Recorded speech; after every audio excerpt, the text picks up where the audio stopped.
Hello everyone, welcome to AcadExcel. Myself Dipali and I am your biology educator.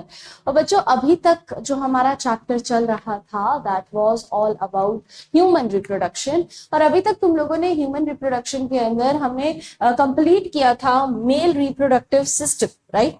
Male reproductive system पूरा का पूरा complete हो चुका है। हमारी जो सीरीज चल रही है बेटा ये है प्रारंभ बैच, जिसके अंदर तुमको स्टार्टिंग से लेके एंड तक जितना नीट का कंटेंट है वो सारा पढ़ाया जा रहा है, वो भी फ्री ऑफ कॉस्ट। तो प्लीज इसका फायदा उठाइए।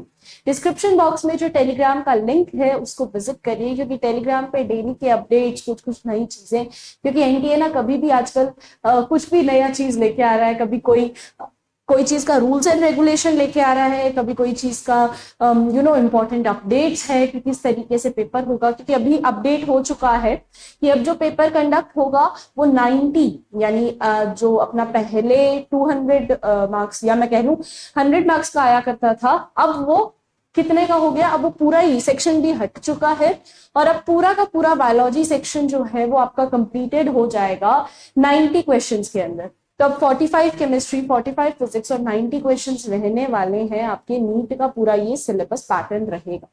तो ये जितने भी छोटे मोटे अपडेट्स हैं जो बहुत ज्यादा क्रूशियल होते हैं, आप लोगों को पता होने चाहिए। इसके लिए आप लोग टेलीग्राम पे चैनल को फॉलो कर लो ताकि तुमको याद रहेगी ये सारी चीजें, ठीक है? चलो आज हम लोग बात करेंगे बेटा जी, लास्ट क्लास में हमारा मेल रिप्रोडक्टिव सिस्टम हमने कंप्लीट कर लिया था, पूरा अच्छे से पढ़ लिया था, समझ लिया था।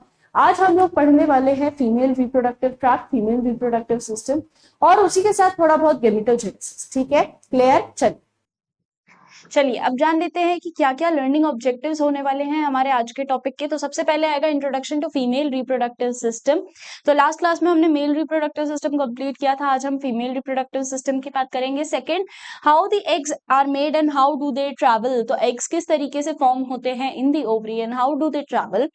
Understanding the role of hormones in female reproductive system, क्योंकि जितना हमने मेल में पढ़ा ऑब्वियसली उससे डिफरेंट होंगे, तो क्या हॉर्मोन्स हैं, नए हॉर्मोन्स आप लोगों ने पढ़ने हैं। वैसे तो केमिकल इक्वेशन में केमिकल उसमें इंटीग्रेशन में तुम लोग पढ़ चुके हो, बट तब भी यहाँ एक बार फिर से उनको पढ़ना है। Learning the process of spermatogenesis and the structure of sperm. तो स्ट्रक्चर ऑफ स्पर्म और स्पर्मेटोजेनेसिस पढ़ेंगे, जो कि आता है गेमेटोजेनेसिस में। तो गेमेटोजेनेसिस अभी हमने पढ़ना है और उस गेमेटोजेनेसिस में भी आज जो हम कंप्लीट करेंगे दैट इज स्पर्मेटोजेनेसिस। चलिए सबसे पहले बात करते हैं अगर फीमेल रिप्रोडक्टिव सिस्टम के अंदर, तो बेटा जी जैसे कि हमने मेल्स के अंदर पढ़ा है कि testis are very important, testis forms the sperm. Same अगर मैं फीमेल की बात करूंगी तो यहाँ पे ओवरीज आर वेरी इंपॉर्टेंट और ओवरीज वो साइट है जहां पे एग फॉर्म होगा, ठीक है? तो हमें ओवरी किस तरीके से दिखती है, ओवरी का स्ट्रक्चर क्या होता है, वो सारी चीजें अभी हम बात करते हैं, ठीक? चलिए सबसे पहला आता है the female reproductive system consist of a pair of ovaries along with a pair of oviduct, uterus, cervix, vagina and external genitalia। तो वही सारी चीजें हैं जो आपने पहले मेल के अंदर पढ़ी थी, अब आपको और डिटेल में फीमेल्स के अंदर भी पढ़नी है, ठीक है? Same located in the pelvic region. अब बेटा जी आपकी बॉडी के अंदर दो रीजन होते हैं, पेक्टोरल और पेल्विक रीजन।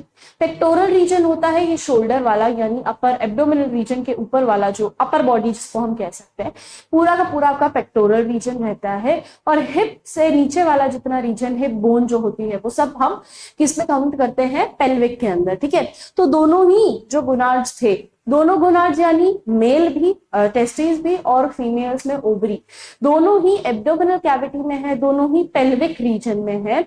इस चीज को याद रखिएगा, ठीक है? चलिए these parts of the system along the pair of mammary glands। अब फीमेल्स के अंदर एक एडिशनल ग्लैंड होता है जिसको हम कहते हैं मेमरी ग्लैंड। ऐसा नहीं बोल रही कि मेल्स के अंदर नहीं हो, मेल्स के अंदर लेस डेवलप्ड होता है, ठीक है? मेल्स के अंदर लेस डेवलप्ड होता है comparative to females. Mammary glands क्यों प्रेजेंट होते हैं? ये यूजुअली प्राइमेट्स की खास बात है और कैरेक्टरिस्टिक फीचर है प्राइमेट्स का।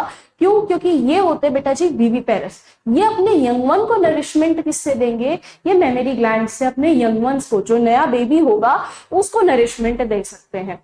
तो ये होते हैं मेमरी ग्लैंड्स। तो हमें फीमेल के रिप्रोडक्टिव सिस्टम के बाद मेमरी ग्लैंड्स को भी पढ़ना होगा, ठीक है? Next, are integrated structurally and functionally to support the process of ovulation, fertilisation, pregnancy, birth and child care. ये सारी ही चीजें जो है ये क्या क्या काम करवाएंगी, मैं सिर्फ मेमोरी ग्लैंड्स का नहीं बोल रही, सारी चीजें यानी ओविडक्ट, यूट्रस, सर्विक्स, वेजाइना और एक्सटर्नल जेनिटेलिया, ओवरी भी, ये सारी ही चीजें विद मेमोरी ग्लैंड क्या क्या काम करवाती है बेटा जी? ओव्यूलेशन, अभी आप लोगों को एक एक वर्ड का मतलब समझाऊंगी, शांति रखना। फर्टिलाइजेशन, फर्टिलाइजिंग यानी fusion of male and female gamete. Pregnancy, हम बोलते हैं ना कोई फीमेल प्रेग्नेंट है, यानी वो बेबी को जन्म देने से पहले वाला जो टाइम है प्रेगनेंसी 9 मंथ्स की जो है वो। बर्थ, पैचुरेशन जिसको बोला जाता है। एंड फाइनली चाइल्ड केयर, जो मेमोरी ग्लैंड के थ्रू चाइल्ड को नरिशमेंट और चाइल्ड केयर किस तरीके से होता है वो सारी चीजें, ठीक। Ovaries are the primary female sex organ that produce the gamete called ovum and several steroid hormones, ovarian hormones जिनको हम बोलते हैं। अब यहाँ बात ये याद रखनी है आपको कि ओवेरियन हॉर्मोन्स के अंदर हम पढ़ते हैं दो तरीके के, FSH, सॉरी, प्रोजेस्ट्रोन और एस्ट्रोजन। FSH और LH तो होता है पिट्यूटरी, है ना, तो पिट्यूटरी जो होगा वो गार्डेड रहेगा बाय या वो एक तरीके से उसको इंफॉर्मेशन देगा हाइपोथैलेमस। हाइपोथैलेमस बोलेगा पिट्यूटरी भाई तू रिलीज कर FSH या LH। वो स्ट्रक्चर जो है वो FSH LH और FSH जो है वो स्टिमुलेट करेगा ओवरी को टू प्रोड्यूस प्रोजेस्टेरोन या फिर एस्ट्रोजन, ठीक है। तो ये दोनों ओवेरियन हॉर्मोन्स है। Ovaries are located one of each side of the lower abdomen. Each ovary is about 2 to 4 centimeter in length. याद रखना है बेटा जी, ये कुछ बेसिक इंफॉर्मेशंस हैं जिनको आपको याद रखना है। 2 to 4 सेंटीमीटर लेंथ के अंदर। और सेम मैं सिर्फ ये नहीं बोल रही कि तुम्हें सिर्फ ओवरी की इंफॉर्मेशन याद रखनी है, तुमको मेल के अंदर टेस्टिस की भी रखनी पड़ेगी, ठीक है। बेस्ट तरीका to learn all these things is to write it down as many time as you can. जितनी बार लिखना चाहे उतनी बार लिखो, लिख लिख के स्क्रिबल कर करके तुम्हें याद करना ही पड़ेगा ये सारी चीज, ठीक है। चलिए अगला, and is connected with the pelvic wall and the uterus by the ligaments. Each ovary is covered by a thin epithelium which encloses the ovarian stroma. अब स्ट्रोमा इज डिवाइडेड इनटू, ये बहुत अच्छी लाइन, बहुत important line. Stroma जो है दो parts में divided रहेगा बेटा, पेरिफेरल कॉर्टेक्स और इनर मेड्यूला। अब बात करते हैं स्ट्रोमा, वो क्या रहा है, ये बोलता है कि ओवरी जो है ये बेसिकली दो पार्ट्स में डिवाइडेड रहेगी। मैं इस पूरे स्ट्रक्चर को बोलूंगी ओवेरियन स्ट्रोमा, ठीक है, दोनों पार्ट्स को बोलूंगी ओवेरियन स्ट्रोमा, जिसके बाहर वाले हिस्से को हम नाम दे देते हैं, ये जो बाहर वाला रीजन है इसे हम बोलते हैं कॉर्टेक्स, और ये जो अंदर वाला रीजन है इसको कहते हैं मेड्यूला। और यही पेरिफेरल कॉर्टेक्स और इनर मेड्यूला फॉर्म करता है स्ट्रोमा। क्या बनाएगा बेटा जी ये ovarian stroma, ovarian stroma. Clear है ये चीज। तो इस तरीके का ओवरीज प्रेजेंट रहती है। अब ओवरीज जो है इनको बहुत सारे नाम दे दिए हैं, पियर shape, almond shape, almond shape usually इसको बोला जाता है। एकदम परफेक्ट सर्कुलर नहीं होगी ओवरीज, इस चीज का थोड़ा ध्यान रखना। चलिए अब ये रीजन है, ये अगर आप देखिए डायग्रामेटिक व्यू, ये पूरा का पूरा फीमेल रिप्रोडक्टिव ट्रैक है। पर इससे पहले मैं आप लोगों को ये वाला ट्रैक समझाती हूँ। इस ट्रैक को समझ लोगे तो ये थोड़ा सा वो वाला थोड़ा सा साइड व्यू हम कह सकते हैं, उससे तुमको समझ में आएगा किस तरीके से प्लेस्ड है। पर उससे पहले ये समझो कि पार्ट्स क्या है, ठीक है। सबसे पहला पार्ट मार्क भी करते जाते हैं। सबसे पहला पार्ट आता है, अब ये पूरा स्ट्रक्चर रहता है ह्यूमन रिप्रोडक्टिव सिस्टम का, जिसमें सबसे पहले आती है ये दो साइड्स, ये दो होती है बेटा जी ओवरीज, ठीक है। ये दो क्या है ओवरीज, तो ये ओवरीज लोकेटेड रहती है, ये ओवरीज ये दिख रहा है। I hope this diagram is pretty clear to everyone, ठीक है ना। चलिए तो ओवरीज पेयर में प्रेजेंट है। अगेन ये क्या बात बोलता है कि ओवरीज जो रहेंगी ये ovaries will again be in pair, okay. अब ओवरीज से कनेक्टेड रहता है बेटा ये फेलोपियन ट्यूब वाला पार्ट। फेलोपियन ट्यूब यानी fallopian tube is also known as oviduct. Oviduct ठीक है, तो इसको ओविडक्ट भी बोला जाता है। फेलोपियन ट्यूब का काम क्या होता है और इसके कितने पार्ट्स होते हैं? फेलोपियन ट्यूब्स जो है ये 4 पार्ट्स में आप डिवाइड कर सकते हो। ठीक है, 4 पार्ट्स किस तरीके से है? पहला पार्ट आता है इसका फीमरी। फीमरी क्या होता है बेटा जी? फिंगर लाइक प्रोजेक्शन होता है। फिंगर लाइक प्रोजेक्शन, जैसे ही ओवरी ने एग रिलीज किया तो फिंगर लाइक प्रोजेक्शन उसको कलेक्ट कर लेगा, सारा का सारा एग जो है उसका कलेक्ट कर लेगा और वो एग को आगे बढ़ा देगा इस फनल शेप स्ट्रक्चर जिसको हम कहते हैं इनफंडिबुलम। तो नाम याद रखेंगे हम। सबसे पहला तो क्या आ गया है बेटा जी? This fimbriae is the first. Fimbriae क्या करता है? Finger like projection.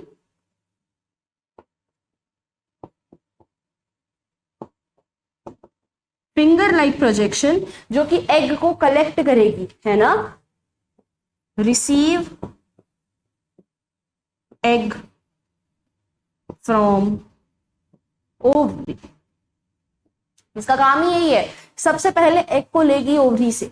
ठीक है, ओवरी से एक बार ये फिंगर लाइक प्रोजेक्शन एग को ले लेता है, फिर ये इसको भेज देता है to the infundibulum. Infundibulum is what बेटा? ये फनल शेप स्ट्रक्चर है।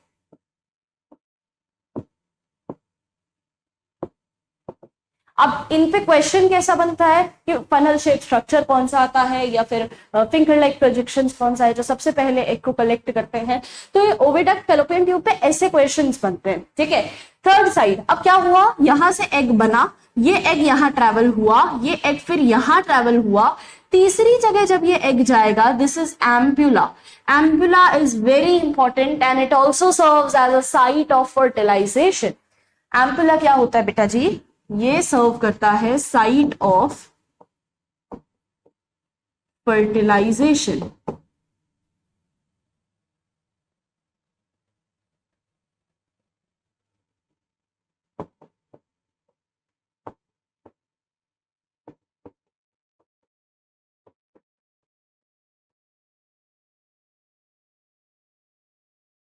Ampulla serves the site for fertilisation. अब कई जगहों पे तुमको ऐसा दिखेगा कि जो फेलोपियन ट्यूब और ओविडक्ट, ये तुमने जूनियर क्लासेस में सुना है कि ओविडक्ट जो होता है it serves as the site of fallopian tube.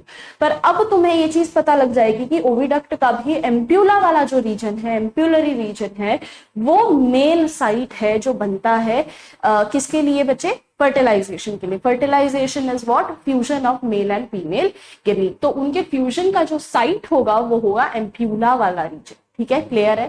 Third आते हैं नेक्स्ट पार्ट जिसको कहते हैं इस्थेमस। अब ये जो है एम्ब्रियो कह लो, क्योंकि अगर फर्टिलाइज हो गया तो जाइगोट बन जाएगा, तो जाइगोट आगे ट्रैवल करेगा। ठीक है, और अगर मैं बात करती हूँ एग की ही, तो एग अगर इनफर्टिलाइज रह गया यानी फर्टिलाइजेशन अभी तक नहीं हुआ तो ये एग ही आगे की तरफ ट्रैवल कर जाएगा और इस रीजन को कहते हैं हम isthmus. Isthmus is basically the connection which joins oviduct to uterine. Oviduct को यूट्रीन वॉल से जोड़ने का काम करता है, क्योंकि ये वाला रीजन बेटा देखो अगर आप तो ये सेपरेट है। ये वाला रीजन होता है यूट्रस। यूट्रस जो है वो फीमेल्स के अंदर प्रेजेंट रहता है, मेल्स के अंदर नहीं रहता, क्योंकि फीमेल्स जो है वो एक चाइल्ड को बर्थ दे सकती है। ठीक है, तो अभी क्या है, ये जो रीजन है ये है यूट्रस वाला रीजन। यूट्रस वाला जो रीजन होगा यहीं पे, इसी को हम कहते हैं वूम। मदर का जो वूम होता है, वूम मतलब कि यहाँ पे ही बेबी डेवलप होगा। ठीक है, तो यहीं पे ही एग जो है वो रीच करता है, तो जाइगोट जो होगा वो जाइगोट आगे डेवलप करेगा टू फॉर्म एम्ब्रियो और फाइनली वो टर्न हो जाता है to a develop foetus. Foetus develop होगा बेबी में। ठीक है, तो ये जो प्रोसेस है, यहां तक जितना प्रोसेस हुआ ये सब फेलोपियन ट्यूब के अंदर हो रहा था। अब इस थैमस के थ्रू क्या होगा, यहाँ पे इम्प्लांटेशन हो सकता है। इम्प्लांटेशन क्या होता है बेटा, और इम्प्लांटेशन कहाँ होगा ये भी याद रखना। इम्प्लांटेशन होगा यूट्रीन वॉल के अंदर। तो यानी इस थैमस बेसिकली एक कनेक्टिव की तरह काम कर रही है, जो ओविडक्ट को किससे जोड़ रही है, यूट्रीन वॉल से। ठीक है, अब अगला आता है यूट्रीन फंडस। ये इसका अबव वाला रीजन, थोड़ा सा स्पेल्ड रीजन, यहाँ पे थोड़े फैटी टिश्यूज प्रेजेंट रहते हैं। ठीक है, तो थोड़ा सा कुशनी पार्ट होता है। यूट्रीन कैविटी, ये जो अंदर वाली कैविटी है पूरी, दिस इज यूट्रीन कैविटी। अब यूट्रीन कैविटी में एक नया तुम ऐसे सोचो, एक नया इंसान डेवलप हो रहा है, तो उस यूट्रीन कैविटी को कितना ज्यादा प्रोटेक्टेड रहना पड़ेगा, कितना ज्यादा उसे अपने अंदर लेयर्स बनानी पड़ेगी, है ना। वो एक एम्ब्रियो या एक फीटस या एक बेबी को डेवलप कर रहा है, ठीक है। तो मदर की जो यूट्रीन वॉल है वो अपने आप को ऐसे डेवलप करती है कि सारा उसमें नरिशमेंट भी हो, सारा जितना मतलब वो कुशनी भी हो, ताकि जो बेबी है वो ढंग से डेवलप हो सके, प्रॉपर न्यूट्रेटिव हो कि भाई प्रॉपर उसको बेबी को न्यूट्रिशन मिल सके, प्रॉपर तरीके से जो है जो जितना भी एक्सक्रीटरी मटेरियल है वो बेबी से मदर की बॉडी के अंदर थ्रू प्लेसेंटा आता है। बट अभी अभी हम उस पर नहीं जाएंगे, बट मैं बता रही हूँ it is very much developed in primates. तो अभी होगा क्या, यूट्रीन वॉल 3 पार्ट्स में डिवाइडेड रहती है, ठीक है। ये यूट्रीन वॉल है जो 3 पार्ट्स में डिवाइडेड रहेगी, 3 लेयर्स है। सबसे पहली लेयर अगर मैं बात करती हूँ दैट इज पेरीमीट्रियम। पेरीमीट्रियम जो होती है it is the outer most layer, it is the outer most. अब भाई सबसे बाहर जो लेयर होगी काम उसका प्रोटेक्शन में ही है ना, तो प्रोटेक्टिव लेयर है। सेकेंड आती है मायोमीट्रियम, नाम ही बता रहा है मिडल लेयर, मिडल लेयर होती है मायोमीट्रियम। और सबसे अंदर वाली वेरी इंपॉर्टेंट, अच्छा मिडल लेयर काम क्या करवाती है, ये कॉन्ट्रैक्शन करवाती है बेटा। Middle layer helps in contraction during parturition.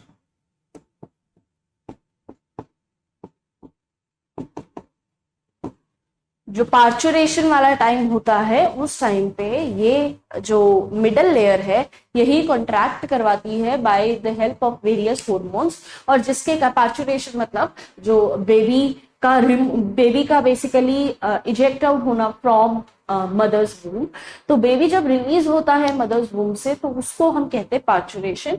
और वो पार्चुरेशन में जो कॉन्ट्रैक्शन लगते हैं, जिसको अगर मैं नॉर्मल नाम लूं तो लेबर पेन जिसको हम कहते हैं, वो चीज कंडक्ट करवाई जाती है by the middle layer, by the what myometrium. Clear. Third आ जाती है एंडोमीट्रियम। अगर हम बाहर से अंदर चले तो ये है, अंदर से बाहर चले तो पहले एंडोमीट्रियम आएगी। It is the inner most, inner most है ये फिल्ड रहती है ब्लड से, ठीक है। ये कुशनी रहती है, फिल्ड विथ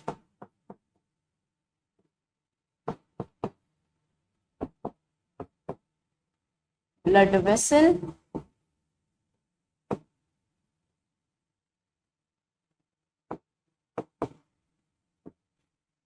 कुशनी रहेगी, सॉफ्ट रहेगी, थोड़ा सा ब्लड एम्बेडेड रहेगी। क्यों? क्योंकि यहाँ पे ही बर्थ जो चाइल्ड है वो डेवलप होगा। तो इस लेयर को बहुत ज्यादा अच्छा, बहुत it is very much should be protected, क्योंकि यहीं पे जो है नेक्स्ट लाइफ वो बनेगी, ठीक है। क्लियर है। तो ये पार्ट अब हुआ क्या, यहां से एग आया, एक बार वापस सुनना। ओवरी जो है वो हर मंथ एक एग प्रोड्यूस करती है इन फीमेल्स। पर अभी हम बात करेंगे कि क्या कैसे एग प्रोड्यूस होता है, क्योंकि एग कहीं ना कहीं से ऑब्वियसली बन ही रहा है, तो कैसे बन रहा है उसकी अभी हम बात करेंगे। आराम आराम से चीजों को समझो। पहले ये समझो कि कैसे पूरा स्ट्रक्चर काम करता है, ठीक है। फिर मैं तुम्हें अभी भी ये भी समझाऊंगी कि एग यहाँ ओवरी में भी कैसे आया, ठीक है। ओवरी के अंदर जब एग आ जाता है, यानी एग फॉर्म हो जाता है, तो उसके बाद उसको पिम्बरीज जो है, फिंगर लाइक प्रोजेक्शन, वो कलेक्ट कर लेती है, आगे ट्रांसफर कर देती है to the infundibulum which is a funnel shaped structure. Funnel shape structure उसको ट्रैवल कराता है एम्प्यूला में। एम्प्यूला में एग प्रेजेंट है। अगर ड्यूरिंग दिस टाइम, अगर जो है सेक्सुअल इंटरकोर्स के टाइम पे स्पर्म जो है वो रिलीज कर दिया जाता है बाय मेल, तो वो रीच करता है एम्प्यूला तक, वो एम्प्यूला तक रीच करता है। तो वेजाइना में जो ये जो सर्विकल कैनाल है, यहाँ पे अगर स्पर्म का फ्लूइड जो सीमेन हम बोल रहे हैं, अगर वो रिलीज हो जाता है तो वो ट्रैवल करता है बेटा जी एम्प्यूला तक। और एम्प्यूला तक जब वो आता है तो उसको एग भी मिलता है और वहां स्पर्म भी होगा, तो ऑब्वियसली वहां पे फर्टिलाइजेशन होगा। और जब फर्टिलाइजेशन हो गया तो वहां पे बनेगा जाइगोट। तो अब क्या होता है, ये जाइगोट आगे ट्रैवल करेगा टू द स्थेमस पार्ट। स्थेमस क्या काम करता है, ये फेलोपियन ट्यूब वाले रीजन को यूट्रस से कनेक्ट करेगा, ठीक है। तो अब यहाँ पे स्टेमस में जो है वो एग आएगा, या तो फर्टिलाइज एग आएगा या फिर अनफर्टिलाइज एग आएगा, और उसके बाद वो जाके इम्प्लांट हो जाएगा to the uterine wall. Implant मतलब स्टिक हो जाना। फर्स्ट लेक्चर देख के आओ, 3-4 शब्दों के मतलब बताए हैं मैंने, जिन शब्दों का बहुत बार इस्तेमाल होगा वो शब्दों के ऑलरेडी मैं एक शब्दकोश बता चुकी हूँ, ठीक है। तो उसको एक बार please do visit that as well. तो इम्प्लांटेशन हुआ, अब यही इम्प्लांटेशन में जो है बेबी ग्रो करता है। तो ये जो यूट्रीन वॉल है ये बनी होती है 3 पार्ट्स में, endometrium the inner most layer, next myometrium the middle layer, and outer most layer that is the perimetrium. Perimetrium obviously its function, it serves in the protection, ठीक है। मायोमेट्रियम यानी middle layer जो होगी ये सर्व करेगी which help in contraction during parturition, और finally जो inner most layer है वो ब्लड वेसल से फिल्ड रहती है। और अगर अभी जो मेंस्ट्रुएशन साइकिल अभी हम पढ़ेंगे तो उसमें जो ब्लड फ्लो होता है फीमेल्स में मंथ, जो मंथली साइकिल होती है उस टाइम पे ये इनर मोस्ट लेयर ही शेड आउट होती है, ठीक है। चलिए नेक्स्ट आते हैं ये वाले रीजन से थोड़ा सा नीचे। तो पहला चीज आता है दैट इज सर्विक्स। सर्विक्स वो रीजन है जहां पे ये यूट्रीन वॉल जो है ये नीचे यानी पोस्टीरियर रीजन और ज्यादा जो है ये इस तरीके से कनेक्टेड रहेगी to the vaginal opening. Vagina एक ऐसा स्ट्रक्चर है जो कि सर्व करता है एक साइट जहां पे जो हम कह सकते हैं कि एक ऐसी साइट जो सेक्सुअल इंटरकोर्स के टाइम पे स्पर्म जो है वो सारे के सारे वजाइना के अंदर या फिर जो सर्विकल कैनाल है उसके अंदर सारे डिपॉजिट किए जाते हैं, ठीक है। सो वेजाइना वो वाली साइट हो गई। तो अब वेजाइना हो गया, वेजाइना लीड करेगा टू द सर्विक्स पार्ट, और सर्विक्स और वेजाइना को अगर मैं कंबाइन अगर इस स्ट्रक्चर को देखती हूं तो ये फॉर्म करता है बर्थ कैनाल।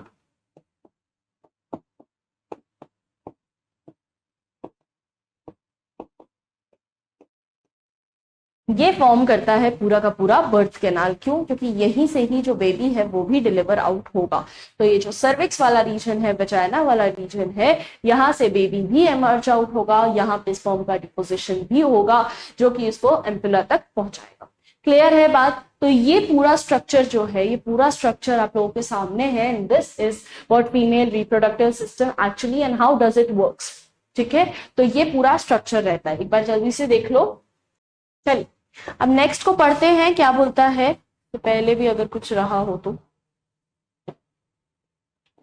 अच्छा, इस स्ट्रक्चर को भी देख लो। अब तुम्हारी ये चीज समझ में आ जाएगी। 1-2 चीजें अभी समझ में आएगी, 1-2 चीजों के लिए एक थोड़ा सा और टाइम लगेगा। ओके, सबसे पहले हम लोग देखते हैं फीमेल का side view of how the reproductive structure is actually located in a female। तो ये जो है फ्रंटल पोर्शन है बेटा, और ये बैकवर्ड पोर्शन आ जाता है। फ्रंटल पोर्शन की अगर मैं बात करूं तो यहाँ पे जितनी चीजें हैं, अभी शायद आप लोगों को ये नाम बहुत नए लगे, पर अभी हम लोग इस नामों पे, इन सभी नामों पे आएंगे और इनको ढंग से समझेंगे। सबसे पहले ये चीज समझ लीजिए, यूरेथ्रा जो है ये वाला स्ट्रक्चर, यूरेथ्रा तो यूरिन ओपनिंग रहता है। सेकेंड, ये वाला जो स्ट्रक्चर है ये वेजाइनल ओपनिंग है। तो वेजाइना, अभी जो अपन बात करी है वेजाइना की, वेजाइना कनेक्टेड रहता है टू द सर्विक्स, और वेजाइना और सर्विक्स जो है ये बनाएंगे बर्थ कैनाल। बर्थ कैनाल आगे लीड करता है टू द यूट्रस, ठीक है। और यूट्रस जो है ये फाइनली कनेक्टेड रहता है अंदर ही अंदर ओवरी से। तो फाइनली ओवरी से मतलब बीच में ओविडक्ट वगैरह सारी चीजें आ जाएंगी। यूरिनरी अगर मैं स्ट्रक्चर की बात करूं तो यूरेथ्रा जो है ये कनेक्टेड रहेगा यूरिनरी ब्लैडर से। ब्लैडर जिसके अंदर सारा जो आप लोगों ने एक्सक्रीटरी सिस्टम में पढ़ा है, यूरिन स्टोर होता है, जितना भी एक्सक्रीटरी प्रोडक्ट है वो स्टोर होगा, तो वो सारा स्टोरेज और यूरेथ्रा जिसके थ्रू सारा ही यूरिन जो है वो इजेक्ट आउट हो सकता है।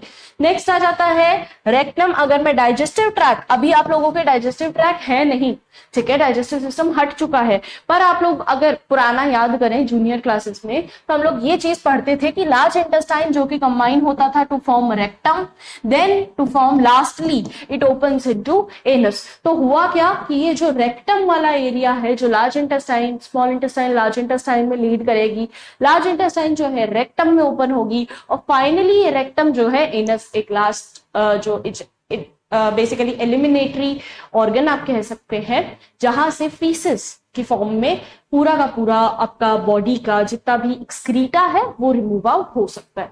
So last portion is that anus. तो ये पूरा स्ट्रक्चर रहता है, ये पेल्विस रीजन है, सारा ही जितना स्ट्रक्चर है ये फीमेल पेल्विस रीजन में शो हो रहा है आपको। अभी अपन बात करेंगे clitoris, labia minora, labia majora की, ठीक है, ये पूरा स्ट्रक्चर अभी अपन सब पढ़ते हैं। एक वर्ड यहां नया ये आया है, प्यूबिक सिम्फाइसिस। प्यूबिक सिम्फाइसिस क्या होता है बेटा जी? जब दो बोन्स आके मिल जाए पेल्विक रीजन के अंदर, दो बोन्स जब आके मिल जाती है, that is known as symphysis, ठीक है। तो ये हो गया प्यूबिक सिम्फाइसिस। चल अगला पढ़ते हैं the oviduct, the fallopian tube. अब ये एक एक चीज को समझाएगा। Fallopian tube, uterus, vagina constitute the female accessory duct. तो जैसा हमने मेल का एसेसरी डक्ट पढ़ा था, वैसा ही हम इसके अंदर भी पढ़ेंगे। तो एक मैं चार्ट बना देती हूँ, जैसे मैंने मेल रिप्रोडक्टिव सिस्टम में बनाया था, मैं एक बार फीमेल रिप्रोडक्टिव सिस्टम में भी बना देती हूँ, तुमको थोड़ा कॉमन चीजें पता लग जाएगी।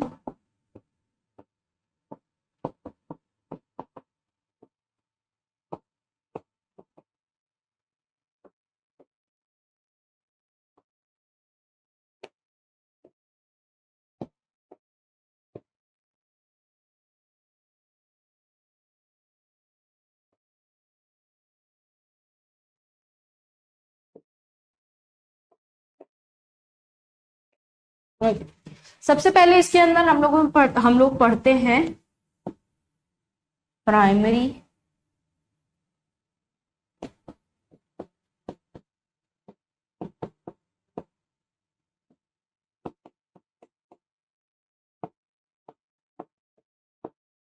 Sex organ.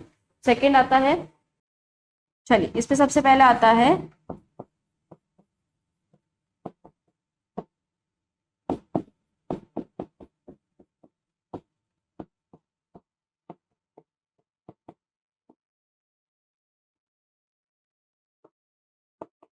स्ट्रक्चर।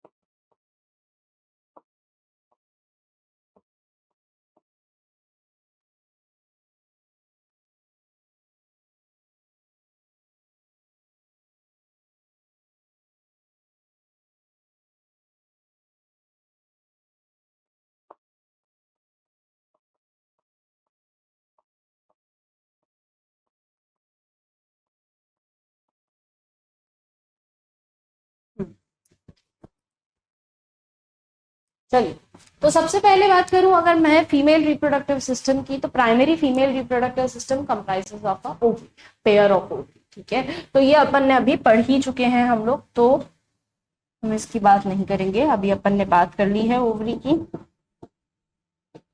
अभी ओवरी जो है वो इन डिटेल क्या कैसे उसके अंदर एग फॉर्म होता है, ये हम गेमेटोजेनेसिस के अंदर पढ़ेंगे। तो प्लीज कंफ्यूज ना हो कि मैम क्या कब कैसे क्या क्या पढ़ें, तो मैं आप लोगों को पूरा समझाऊंगी, पर थोड़ा थोड़ा सा आराम से पढ़, ठीक है।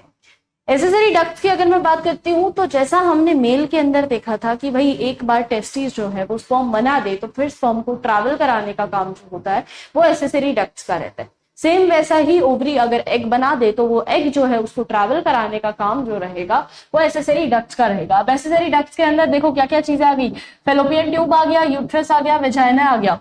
तो ये तीनों ही चीजें जो है ये क्या बनाती है बेटा जी, एसेसरी डक्ट्स। तो इसमें लिख दो या फिर आप ऊपर से भी देख सकते हैं। फेलोपियन ट्यूब आ गई, नेक्स्ट आ जाता है वेजाइना और तीसरा uterus.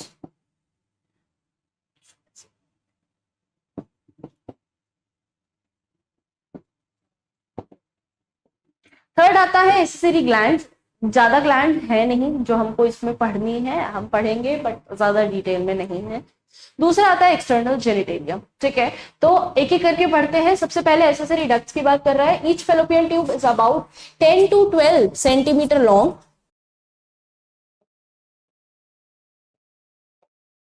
Each fallopian tube is about 10 to 12 centimeter long and extends from the periphery of each ovary to the uterus.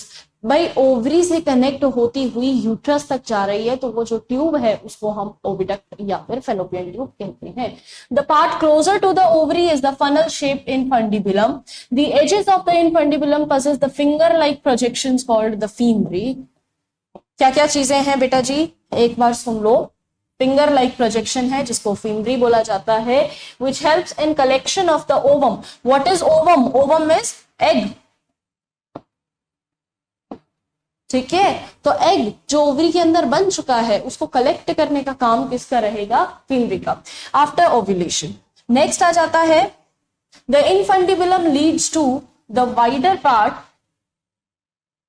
of oviduct called ampulla. Ampulla is what the site of fertilization is, और ampulla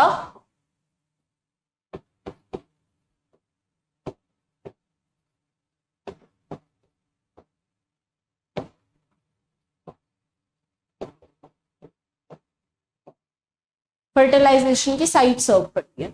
The last part of the oviduct is isthmus. Last part of oviduct is isthmus, has a narrow lumen and it's joined to the uterus, और वो किससे connected रहता है बेटा जी? Uterus, ठीक है। Next आता है the uterus is a single and it is also known as womb. womb जो है यूट्रस का ही नाम है दूसरा, प्लीज इसमें कंफ्यूज ना हो। स्ट्रक्चर कैसा होता है? इन्वर्टेड पियर जैसा स्ट्रक्चर कह लो, आमंड शेप कह लो, तो दोनों ही चीजें अपन बोल सकते हैं। तो किसी बुक्स में अगर तुमको आमंड शेप मिलता है वो भी सही है, किसी में अगर तुमको इन्वर्टेड पियर मिलता है तो वो भी सही है। Next, it is supported by the ligament attached to the pelvic wall. Obviously कुछ ऐसे लिगामेंट्स हैं जिनसे ये कनेक्टेड रहेगा और सारी ही जितने भी अटैचमेंट है सभी पेल्विक रीजन के अंदर रहेंगे। तो ये चीज को आपको ध्यान रखना है कि पेक्टोरल कहीं भी ना लिख के आ जाए, सभी चीजें पेल्विक रीजन के अंदर रहेंगी। The uterus open into vagina through a narrow cervix. Cervix और वेजाइना को अगर मैं साथ में ले लेती हूं तो उसको हम बोलेंगे birth canal. The cavity of the cervix is called cervical canal. Cervix की जो cavity है उसको cervical canal का नाम दिया जाता है, which along with vagina forms the birth canal. Very important. The wall of uterus has 3 layers. 3 layers हैं. The external thin membranous is perimetrium. पहली आ गई perimetrium. Second आ जाती है, second is the middle thick layer of smooth muscles called myometrium, and inner glandular layer called the endometrium. ये 3 layer आपके पास आ जाती है। कौन कौन सी 3 लेयर है बेटा जी? पहली layer is the external thin membranes पेरीमीट्रियम, middle layer of smooth muscles called myometrium, and inner glandular layer known as endometrium that lights the uterine cavity. The endometrium undergoes cyclic changes. Very important. Endometrium undergoes cyclic changes during the menstruation cycle, while the myometrium क्या काम करेगी? Exhibit strong contraction during the delivery of baby. यानी parturition वाले time पे जो strong contraction और relaxation होगा वो चीज कंप्लीट कराया जाता है बाय myometrium. अब मैम पेरीमेट्रियम का क्या काम है, क्यों प्रेजेंट है? भाई प्रोटेक्टिव भी तो होती है, प्रोटेक्शन नाम की भी तो चीज है, तो ये प्रोटेक्शन। ठीक है, तो 3 लेयर है, क्या क्या नाम है एक बार वापस याद कर लो। Perimetrium outer most, myometrium inner most, और endometrium that is the inner most. ठीक है, या endometrium, myometrium, perimetrium, inner to outer. चल ओके, अब अगले स्ट्रक्चर पे बढ़ते हैं। Okay, the female external genitalia, ये काफी पिंक पिंक हो गया, ये ले लो। The female external genitalia include mons pubis, labia majora, labia minora, hymen and clitoris। एक एक को डिस्कस करते हैं, एक एक को समझते हैं, एक एक करते, ठीक है। चलो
चलिए अब लेबलिंग शुरू करते हैं इसकी। सबसे आउटर मोस्ट जो रीजन है, ये वाला जो रीजन मैंने बनाया है, इसको कहा जाता है मॉन्स प्यूबिस। मॉन्स प्यूबिस जो होगा बेटा जी, ये फैटी टिश्यूज का बना हुआ रहता है। ठीक है, ये फैटी टिश्यूज का बना हुआ है पहला, और दूसरी चीज ये कि इस पे हेयर होते हैं, मतलब पजेस।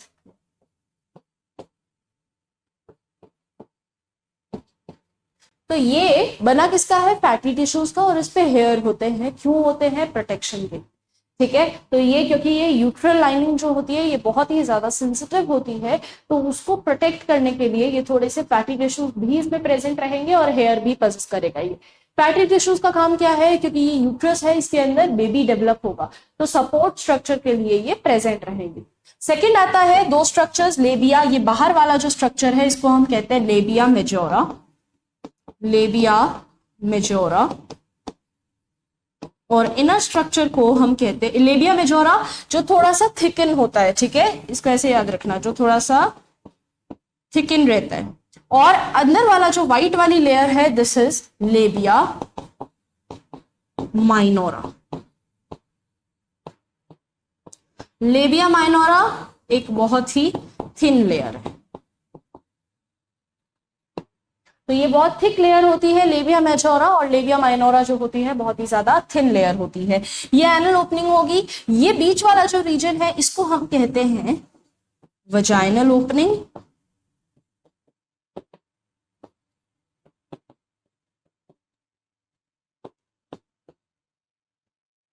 और इसके ऊपर ये वाला जो स्ट्रक्चर है this is urethral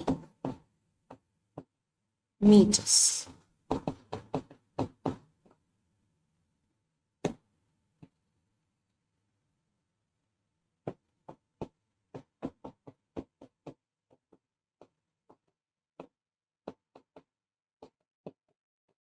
urethral meatus, इसके ऊपर ये एक बहुत छोटा सा रीजन होता है, अगेन पार्ट है लेबिया माइनोरा का ही, इसको कहा जाता है clitoris.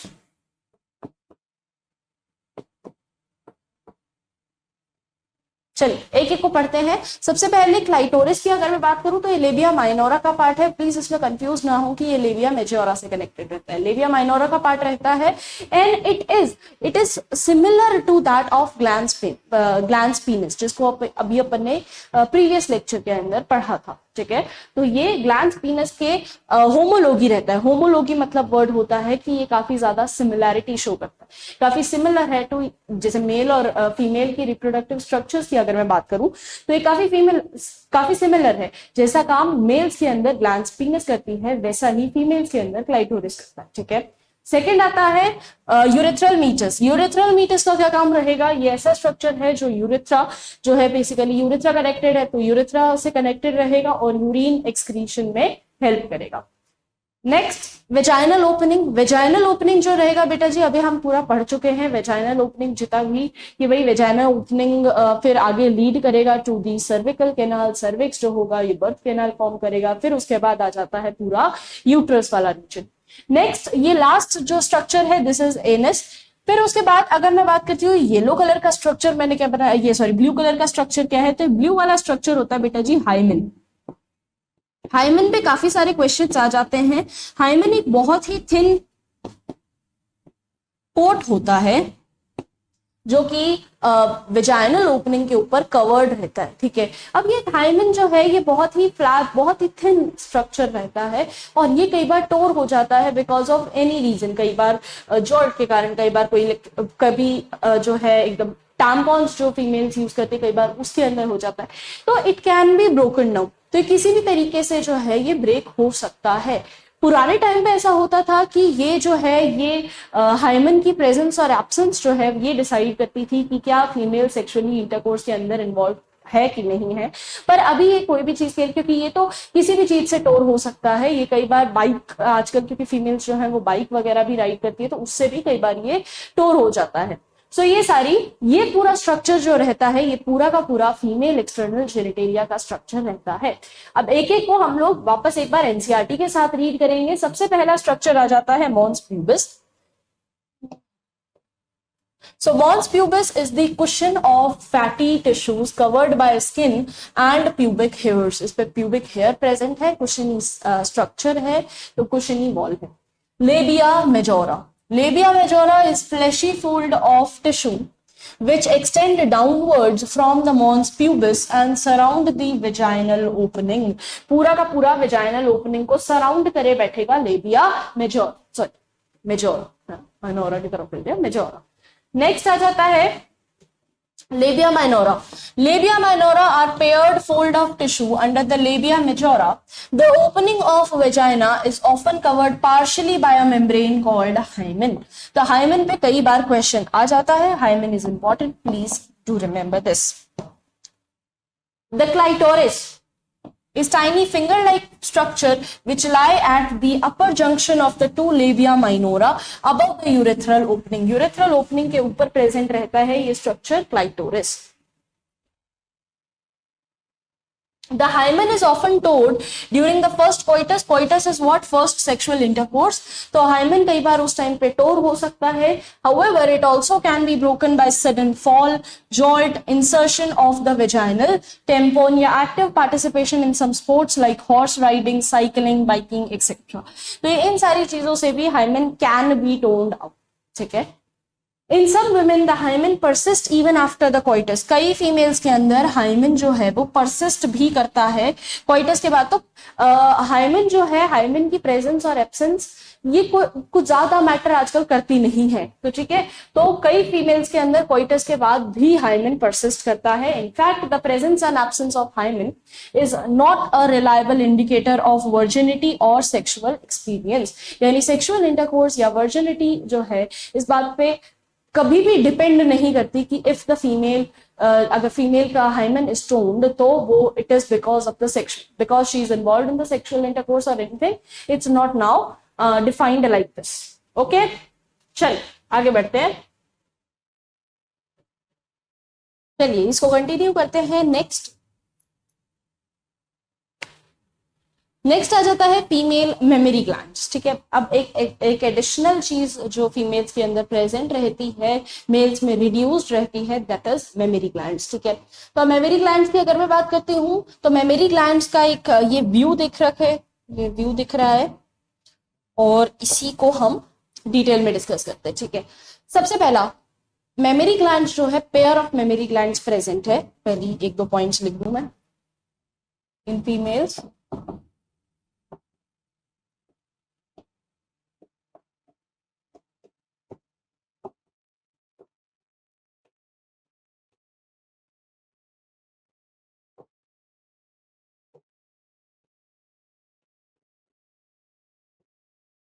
Female pair of mammary glands are present. Second चीज ये आ जाती है बेटा जी कि ये काम क्या आता है, ये नरिशमेंट प्रोवाइड कराता है to the growing embryo, growing foetus. ठीक है, या ग्रोथ बेबी जो है उसको नरिशमेंट, क्योंकि ह्यूमंस है, ये एक कैरेक्टरिस्टिक फीचर है ऑफ प्राइमेट्स। ये भी चीज आप पॉइंट लिखिए, it is a characteristic feature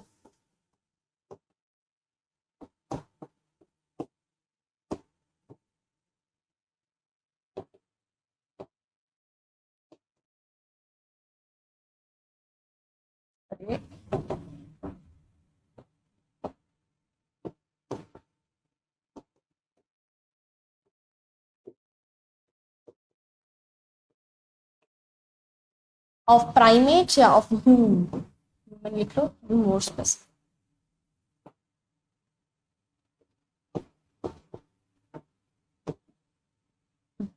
characteristic feature of primates. अब अगर मैं बात करती हूँ फीमेल्स में, तो ये फीमेल्स में डेवलप्ड रहती है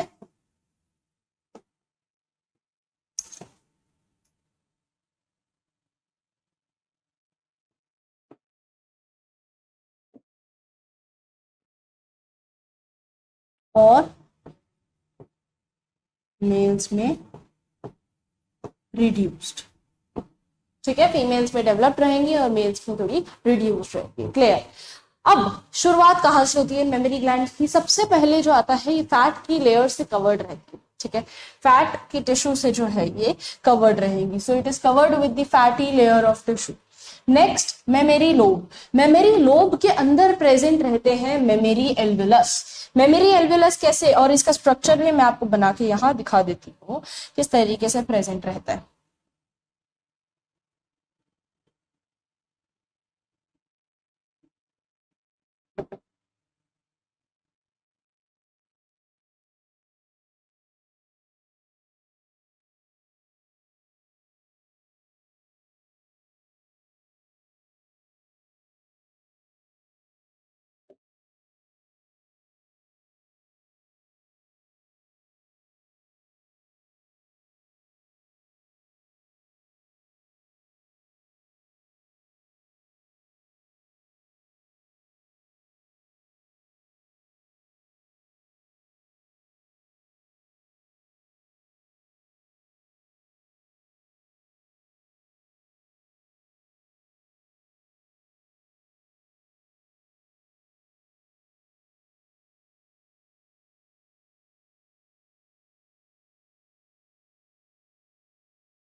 ठीक है, स्ट्रक्चर को मार्क करते हैं। ये एक पहला स्ट्रक्चर मैं कह सकती हूँ, या एक सेक्शन दिखा रही हूं मैं तुमको, ठीक है। ऐसे बहुत सारे प्रेजेंट रहते हैं मेमोरी लोब्स। तो सबसे पहले ये वाला जो स्ट्रक्चर होता है, this is called mammary lobe.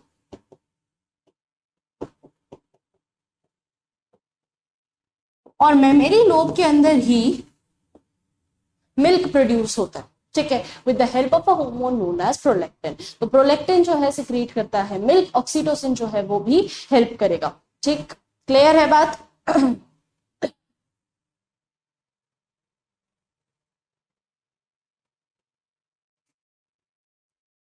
ठीक है, सो मेमोरी लोब के अंदर मिल्क प्रोडक्शन होता है with the help of prolactin as well as oxytocin. Prolactin again अभी मैं बताई कि प्रोलैक्टिन जो होगा वो मिल्क सिक्रीट करेगा, और ऑक्सीटोसिन जो होगा वो रिलीज करेगा मिल्क को। तो ये मेमोरी लोब्स प्रेजेंट रहते हैं इस तरीके से, ये 15 to 20 लाई कर सकते हैं। इसके अंदर प्रेजेंट रहती है ये कुछ सेल्स जिनको हम कहते हैं मेमोरी एल्वेलाइज। मेमोरी एल्वियोलस या एल्वेलाइज, मेमोरी एल्वेलाई। तो देखिए सबसे पहले आ गया मेमोरी लोब, सेकंड आ गया मेमोरी एल्वेलस। तो मेमोरी लोब्स जो होंगे वो बहुत बड़े बड़े चेम्बर्स, 15 to 20, कितने हैं? 15 to 20 है, ठीक है। और मेमोरी लोब्स के अंदर प्रेजेंट रहते हैं मेमोरी एल्वेलाइज। अब मेमोरी एल्वेलाई जो होंगे ये आगे लीड करेंगे टू द मेमोरी डक्ट। किसके अंदर लीड कर रहे हैं बेटा जी? मेमोरी डक्ट के अंदर। तो ये डक्ट जो होगी फाइनली कनेक्टेड रहेगी टू द रीजन एम्प्यूला। चलो इनको भी मार्क कर लेते हैं। ये एल्वेलस जो है कनेक्टेड रहेगा to this mammary duct.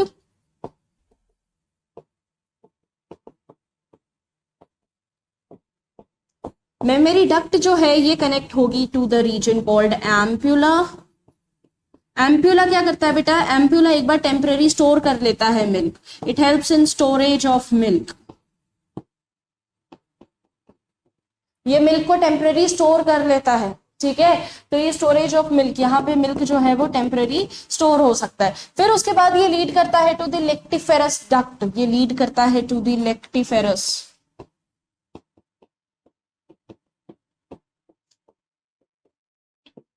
Duct. और लेक्टिफेरस डक्ट जो है ये फाइनली ओपन होती है to the region called nipple. तो बहुत सारी इलेक्टिफेरस डक्ट्स अगर आप देख सकें यहाँ पे, बहुत सारी इलेक्टिफेरस डक्ट्स जो होंगी वो ओपन होती है to the region called nipple. तो निपल वाले रीजन पे बहुत सारी सिंगल लेक्टिफेरस डक्ट ओपन होती है। तो सारे के सारे मेमोरी एल्वेलाई कनेक्ट होते हैं to form the mammary duct. और डक्ट जो है वो आगे लीड करता है to the region called ampulla. Ampulla जहां पे जो है मिल्क एक बार को स्टोर हो सकता है, और फिर उसके बाद वो लेक्टिफेरस डक्ट के थ्रू, क्योंकि अब ये एक कनेक्शन बन चुका है, तो लेक्टिफेरस डक्ट के थ्रू वो कनेक्ट करेगा टू दी निपल।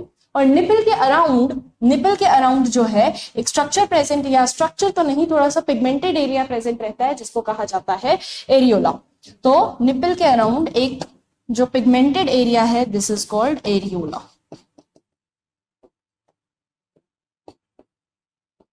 क्लियर है? तो ये पूरा जितना स्ट्रक्चर रहता है, ये पूरा का पूरा स्ट्रक्चर है एक मेमोरी लोब का।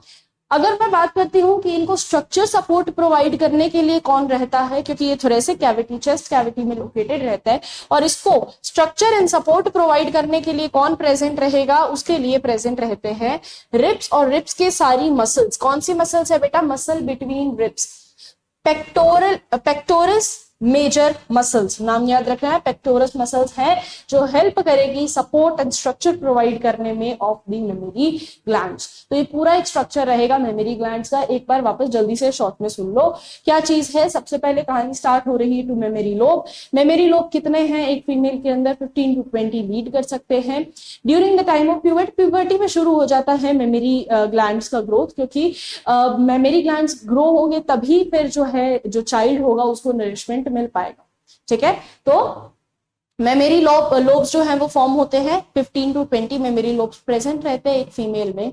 फिर उसको वो लीड करेंगे, उसके अंदर प्रेजेंट रहते हैं मेमोरी एल्वेलस।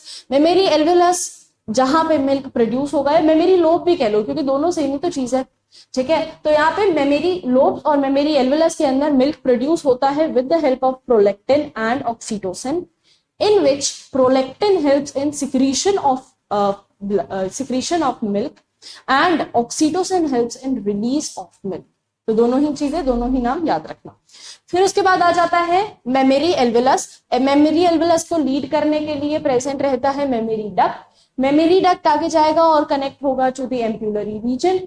एम्प्यूला जहां पे एक बार temporary there is storage of milk, and फिर वो फाइनली लीड करेगा to the lactiferous duct which finally opens into nipple, ठीक है। और ये निपल के through it the milk is been sucked out by the baby.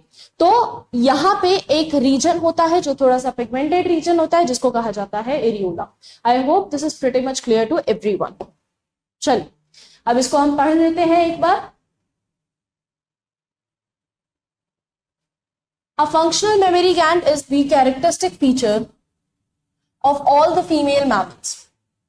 The mammary glands are paired structure, पहली चीज paired structure है, also known as breast, that contain the glandular tissues and variable amount of fat। इसमें fatty tissues भी present रहते हैं, तो fatty tissues भी है plus glandular tissues रहेंगे। Glandular tissue of each breast is divided into 15 to 20 mammary lobes containing cluster of cells called alveoli, mammary alveoli, ठीक है।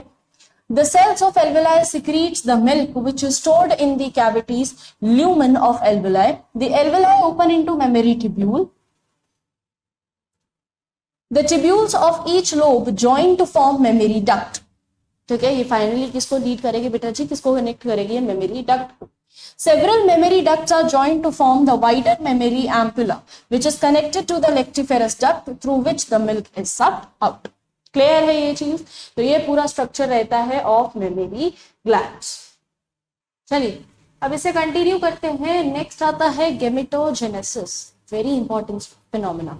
गेमेटोजेनेसिस अभी तक हमने जितना स्ट्रक्चर की बात करी है, अब हम बात करेंगे कि किस तरीके से एक्चुअल में गेमीट्स बनते हैं, ठीक है। अभी तक हमने स्ट्रक्चर की बात करी कि कहाँ गेमीट्स बनते हैं, ऑर्गन कौन सा है जिसके अंदर गेमीट्स बनेंगे, पर अब हम बात करेंगे कि एक्चुअल में गेमीट्स फॉर्म कैसे होंगे, यानी मेल्स के अंदर स्पर्म कैसे फॉर्म होगा, फीमेल्स के अंदर एग कैसे फॉर्म होगा, ये चीज अभी अपन डिस्कस करते हैं। So what is gametogenesis? It is a process of formation of gametes. The primary sex organs, the testis in males and the ovaries in the females produces the gametes, that is sperm and ovum respectively। तो mails जो है वो sperm produce करेंगे और females के अंदर ovaries जो है वो एग या ओवम प्रोड्यूस करेंगे by the process called gametogenesis. अब देखिए स्पर्मेटोजेनेसिस और oogenesis दो प्रोसेस आएंगे।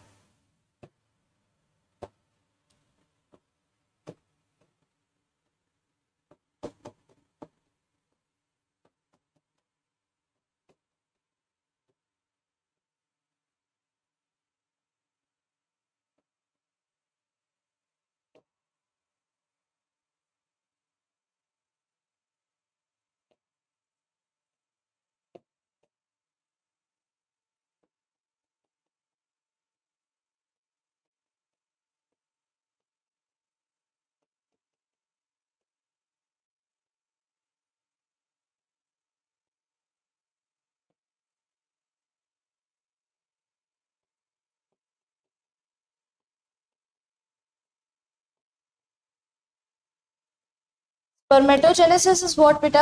Formation of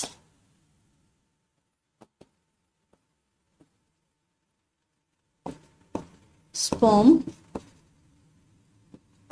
Spermatogenesis is formation of sperm. Sperm are what? Male gamete.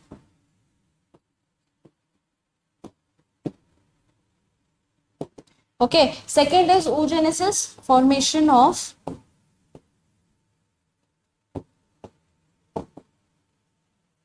ovum or egg. And what is egg? A female gamete. Okay clear है ये चीज? तो बस इन दोनों प्रोसेसेस के नाम है और कुछ अलग चीज नहीं है। अब आपके सामने एक दो नए नाम आ जाए।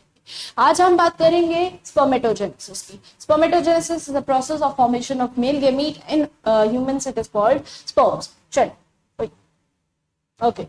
So in testes, the immature male germ cells, spermatogonia, produce the sperm by spermatogenesis that becomes at the time of puberty. अब बेटा जी यहाँ चीज याद रखने वाली और इम्पॉर्टेंट ये है कि ये स्टार्ट होता है during the time of puberty. क्यों? क्योंकि फीमेल्स के अंदर जो गेमिटोजेनेसिस का प्रोसेस है, यानी एग बनने का जो प्रोसेस होता है, वो बिफोर बर्थ ही शुरू हो जाता है। यानी अगर कोई फीमेल बर्थ होगा और अगर वो मदर के वूम में है, तभी से उसमें एग बनने का जो प्रोसेस है वो स्टार्ट हो जाता है, ठीक है। पर अगर मैं बात करती हूँ मेल्स की, तो मेल्स के अंदर टेस्टिस सिर्फ तभी स्पर्म प्रोड्यूस करेंगी जब एक मेल जो होगा वो his age will be around the puberty. तो प्यूबर्टी के टाइम पे ही मेल्स के अंदर स्पर्म रिलीज होता है। वेयर एज फीमेल्स की अगर मैं बात करती हूँ तो एग जो है वो बर्थ से पहले ही फॉर्म होना शुरू हो जाता है, ठीक है। सो मेल के अंदर स्पर्मेटोजेनेसिस इस फोटोग्राफ से आप देखेंगे, ये फोटोग्राफ मैं बना रही हूं easier.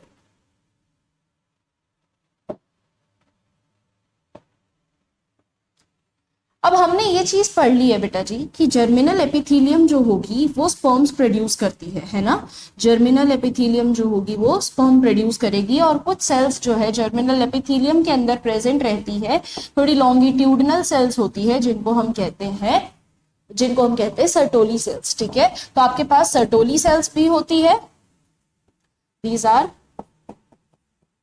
Sertoli cells. Sertoli cells basically nourishment provide करती है, न्यूट्रिशन प्रोवाइड करती है to the sperm, to the growing male gamete. और ये जो स्ट्रक्चर है, दिस इज जर्मिनल एपिथेलियम।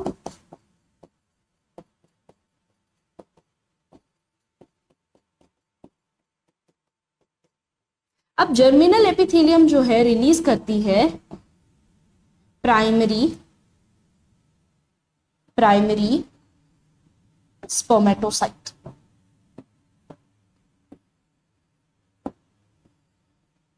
क्या रिलीज कर रही है बेटा? Primary spermatocyte. साइट मतलब होता है सेल, तो पहली स्पर्मेटोसाइट जो होंगे वो रिलीज होंगे, फिर आगे लेटर ऑन वो डेवलप करेंगे टू द सेकेंडरी स्पर्मेटोसाइट, और फाइनली जो है ये सेकेंडरी स्पर्मेटोसाइट लीड कर जाएगा and it will form sperms. और ये जो स्पर्म है ये नरिशमेंट के लिए सर्टोरी सेल्स पे आएंगे, और सर्टोरी सेल्स के थ्रू नरिशमेंट लेते हुए ये रिलीज आउट हो जाएंगे। तो यही आपके पास स्ट्रक्चर है जो एनसीईआरटी ने दिया है। अब इस स्ट्रक्चर की थोड़ी सी मार्किंग अगर मैं और कर दूं तो ये वाला जो रीजन होता है, दीज आर प्राइमरी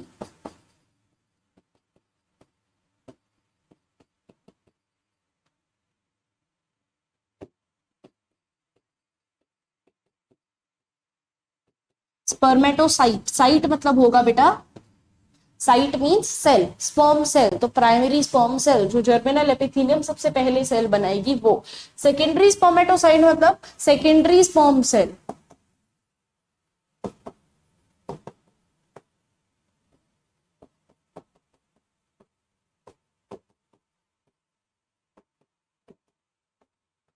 और फाइनली ये होगा मैच्योर स्पर्म।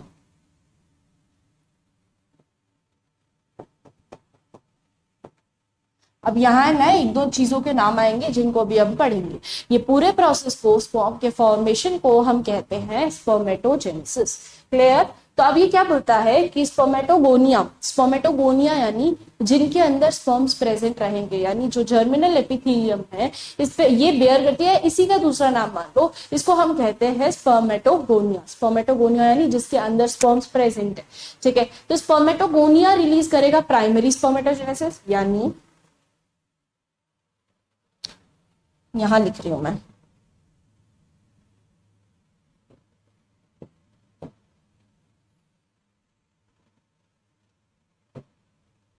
तो सबसे पहले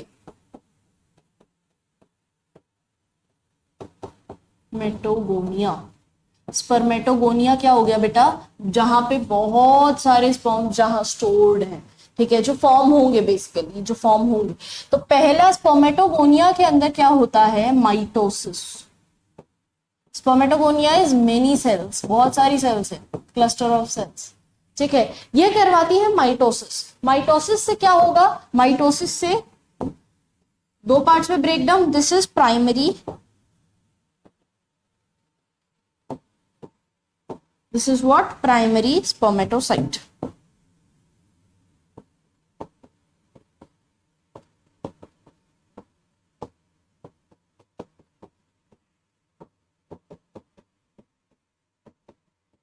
उसके बाद आता है, अब ये प्राइमरी स्पर्मेटोसाइट क्या करवाते हैं बेटा, प्राइमरी स्पर्मेटोसाइट अंडरगो होते हैं to the meiosis phase.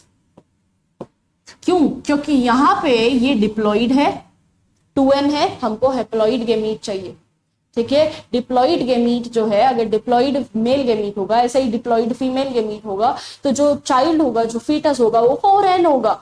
Can you imagine, दो दो हाथ, दो दो पैर, दो दो सर, वो आगे रिप्रोड्यूस करेगा, वो 8, जो 8 का भी डबल कर दो, तो ऐसे कंटिन्यू, ये थोड़े ना हम डबल नहीं कर सकते। तो जो गेमीट बनना है, वो गेमीट हमको हेप्लॉइड गेमीट चाहिए, ठीक है। ये चीज अपने दिमाग में क्लियर रखो। उसके लिए सबसे पहले तो होता है माइटोसिस डिविजन। माइटोसिस, जिसको हम कह सकते हैं कि यहाँ सबसे पहले बन गया प्राइमरी स्पर्मेटोसाइट, फिर उसके बाद होगा मियोसिस। मियोसिस रिडक्शनल डिविजन है, 2 पार्ट्स में कंप्लीट होगा। मियोसिस 1 की अगर मैं बात करूं तो बेटा जी यहाँ 2 ही सेल्स बनेंगी अभी। तो मियोसिस 1 के अंदर यहाँ हमको 2 सेल्स मिलती है। फिर उसके बाद होता है मियोसिस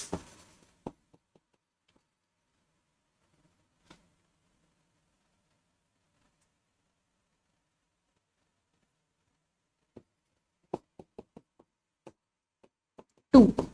तो पहले जो मियोसिस 1 हुआ, इससे हमको मिल जाता है सेकेंडरी स्पर्मेटोसाइट। तो what are these? These are secondary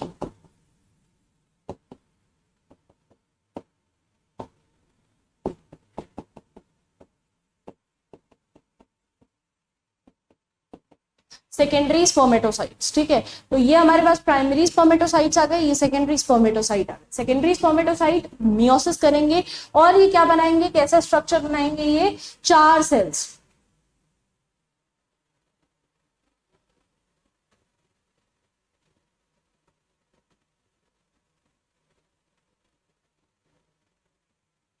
okay, सो अब देखो, प्राइमरी स्पर्मेटोसाइट लीड करेगा मियोसिस 1 से ये रिड्यूस होगा और ये क्या बनाएगा, सेकेंडरी स्पर्मेटोसाइट।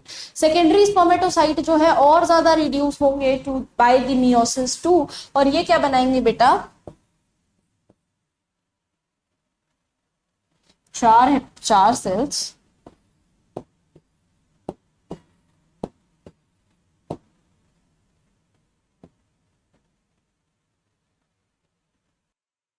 चलो एक बार प्रोसेस समझते हैं। प्राइमरी स्पर्मेटोसाइट जो है मियोसिस 1 से डिवाइड होगा, सेकेंडरी स्पर्मेटोसाइट बनाएगा, ठीक है। अब ये सेकेंडरी स्पर्मेटोसाइट मियोसिस 2 से डिवाइड होंगे और ये बनाएंगे haploid cells called spermatids.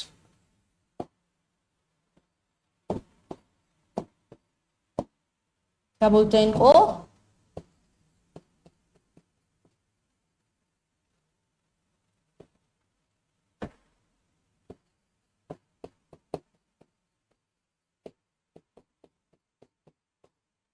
Spermatids. तो स्पर्मेटिड्स फाइनली बनाते हैं, they कन्वर्ट हो जाते हैं to form millions of sperms.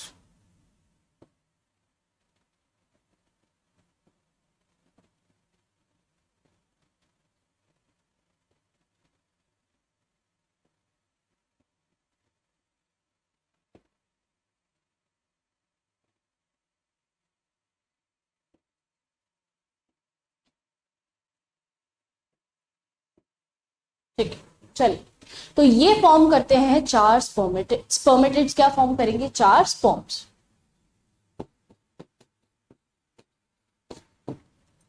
और इसी प्रोसेस को हम कहते हैं, इसी पूरे प्रोसेस को हम कहते हैं स्पर्मेटोजेनेसिस। तो पूरा प्रोसेस जिसके अंदर, अब स्टार्टिंग से एक बार मैं वापस शुरू कर रही हूँ, स्पर्मेटोगोनिया डिप्लॉइड स्टेज पे है, प्लॉइडी याद रखना, डिप्लॉइड प्लॉइडी है।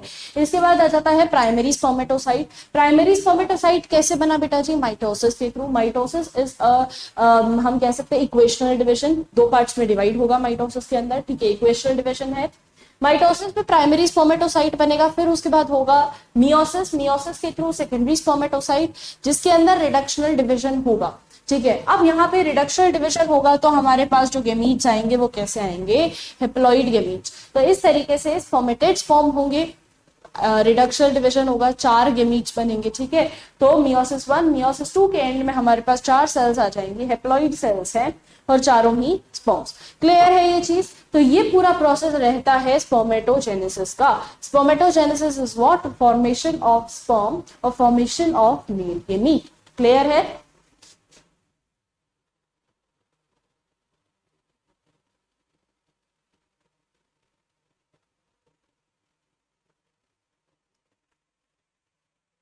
एक चीज यहाँ पे पॉइंट आउट करने की ये है कि एक प्रोसेस और होता है जिसके अंदर हम इस प्रोसेस को एक नाम देते हैं,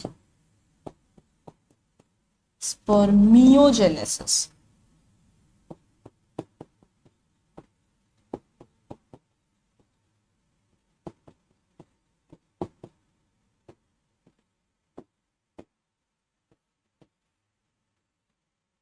What is spermiogenesis?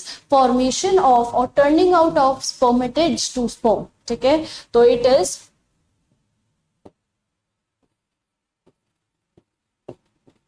conversion of spermatids to sperms. चलो क्लियर है। तो फॉर्मेशन ऑफ स्पर्म पूरे प्रोसेस को कहेंगे स्पर्मेटोजेनेसिस। पर अगर मैं सिंपली बात करूं कि यार स्पर्मेटिड्स से स्पर्म बन गए, इस प्रोसेस को क्या बोलेंगे, तो इस प्रोसेस को बोला जाता है स्पर्मियोजेनेसिस। नाम याद रखना, कई बार पूछ लिया जाता है और तुम लोगों को याद रहना चाहिए। क्लियर। तो ये पूरा स्ट्रक्चर रहता है आपके पास स्पर्म फॉर्मेशन का। चल अब एनसीईआरटी को रीड कर लेते हैं, क्या बोलती है हमारी NCERT. In testes, immature male germ cells, spermatogonia, जिसको हम germs वो भी बोलते हैं germinal epithelium, produce sperm by spermatogenesis that becomes at puberty. Spermatogonia के अंदर क्या होगा, अब एक एक चीज को देखना। Spermatogonia के अंदर क्या होता है, present on the inner wall of seminiferous tubules, multiply by mitotic division. सबसे पहले क्या होगा बेटा जी यहाँ multiplication, और कौन सा division है, mitotic division, and increase in numbers. Each spermatogonium is diploid. Ploidy कितनी है, 2n, यानी it contains 46 number of chromosomes.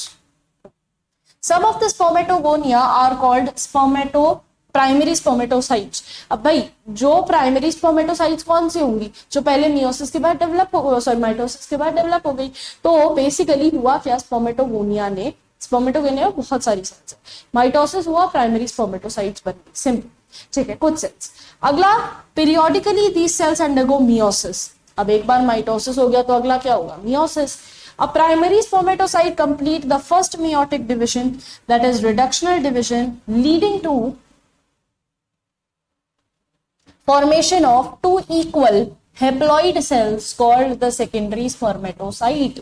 Secondary spermatocyte कैसे बनेगा बेटा जी, यहाँ देखो ध्यान से कि स्पर्मेटोसाइट कैसे बनेगा। सेकेंडरी स्पर्मेटोसाइट का फॉर्मेशन कैसा है कि पहले प्राइमरी स्पर्मेटोसाइट बना, फिर उसके बाद मियोसिस 1 मियोसिस 2 होते ही जो है आपके पास स्पर्मेटिड्स आ गए। तो इससे पहले क्या रहा था हमारे पास, सेकेंडरी स्पर्मेटोसाइट, ठीक है, which have only 23 number of chromosome. The secondary spermatocyte undergo the second meiotic division to produce 4 equal haploid spermatids. अब spermatids जो होंगे इनका नंबर कितना होगा, भाई डिप्लॉइड ही हो रहा है, मियोसिस हो रहा है। अब सुनना ध्यान से, what will be the number of chromosome in these spermatids?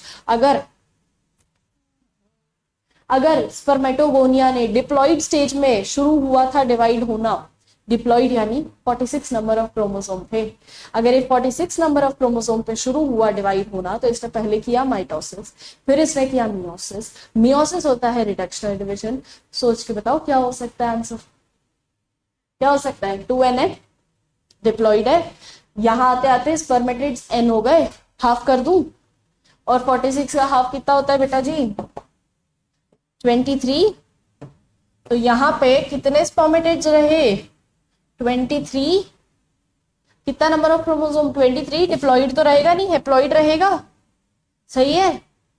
चल The spermatids are transferred into spermatozoa यानी sperms बनने में by the process called spermiogenesis. Very important. अगर spermatids का conversion आ जाए कि भाई spermatids convert हो रहे हैं to form these sperms, तो क्या लिख के आओगे, क्या लिख के आओगे, कौन सा प्रोसेस है, स्पर्मियोजेनेसिस. पर अगर मैं बोल दूं कि भाई स्पर्म फॉर्मेशन को हम क्या बोलते हैं, तो उसको बोलेंगे स्पर्मेटोजेनेसिस. दोनों अलग अलग टर्म्स है, प्लीज कंफ्यूज होके पागल बन के टिक मत करके आ जाना कि अरे मैं भूल गए, मियोजेनेसिस स्पर्मेटोजेनेसिस. मियोमेटो का ही तो 19-20 का ही तो अंतर था, काम नहीं आएगा 19-20 का अंतर यहाँ. After spermiogenesis, sperm heads become embedded in the Sertoli cells. अब भाई sperm एक बार बन गया तो वो Sertoli cells से न्यूट्रिशन लेगा. ठीक है, एक बार अगर sperm बन गया है तो वो इस तरीके से Sertoli cells से नरिशमेंट लेगा. ठीक है, तो ये स्पर्म जैसे ही बन जाता है ये सर्टोली सेल पे स्टिक हो जाता है और उनसे नरिशमेंट लेता है. And finally release from the seminiferous tubules by the process called the spermiation. चलो भाई, एनसीईआरटी को तुम लोग इतने बढ़िया लगते हो ना दुखी होते हुए, तो ये तुमको बढ़िया बढ़िया नाम देती रहती है, एक जैसे से नाम पर अलग अलग काम. क्या है देखो सुनो, spermatogenesis is formation of sperm. ये आसान है ना, जैसे oogonia, oogenesis is formation of female human, spermatogenesis is formation of male. Second नाम स्पर्मियोजेनेसिस. क्या होगा स्पर्मियोजेनेसिस?